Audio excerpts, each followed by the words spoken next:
Here with Jack Leggett in his office. We talked with Dabo Sweeney yesterday about Kyle Parker's return. All right, you're the guy that gets to see him on the diamond. What do you think about all this?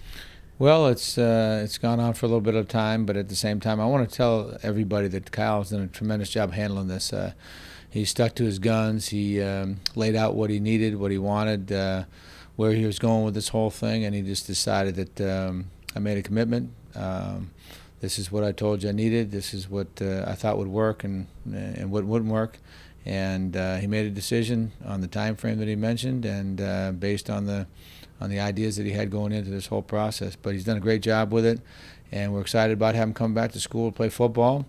Excited about having him come back as a student here at Clemson. Whatever happens in baseball, one way or the other, we'll be supporting him and be behind him. And so that process will go on a little bit longer to decide whether he's going to go off and play professional baseball or not. Well, and a couple of things. One, you mentioned about the maturity that Kyle showed, and also the family, just the way the family handled it. Well, family handled it great, and they've kept it all in perspective all the time, and they're very loyal to Clemson.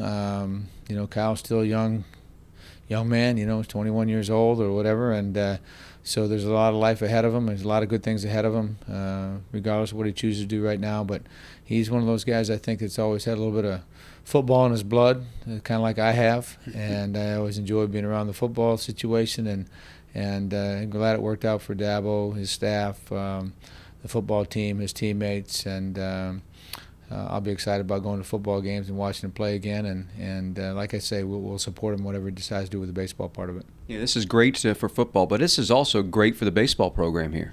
Well, it is. It's another example of a kid who's come to school here and was not drafted out of high school and ends up being a first-round pick in a 3-year period. And so the development of our kids is something we take a lot of pride in. And we've had a number of these guys who have come here, from Daniel Moscos to David Miller, Tyler Colvin, guys that have developed into first-round picks after not being drafted out of high school. And so it shows that they are getting better in our program, and when they pay attention and work hard, good things can happen.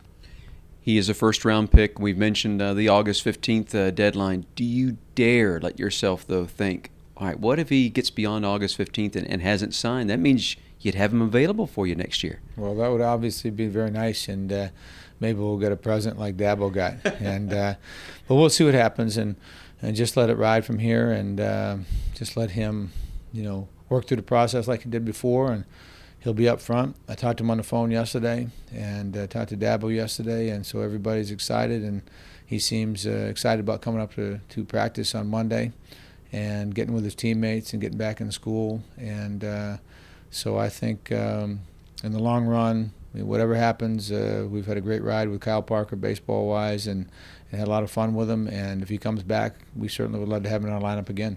All right, there you go. Thoughts from the man that still holds the record at Maine. 52-yard field goal, still in the record books. But thoughts from head coach Jack Leggett.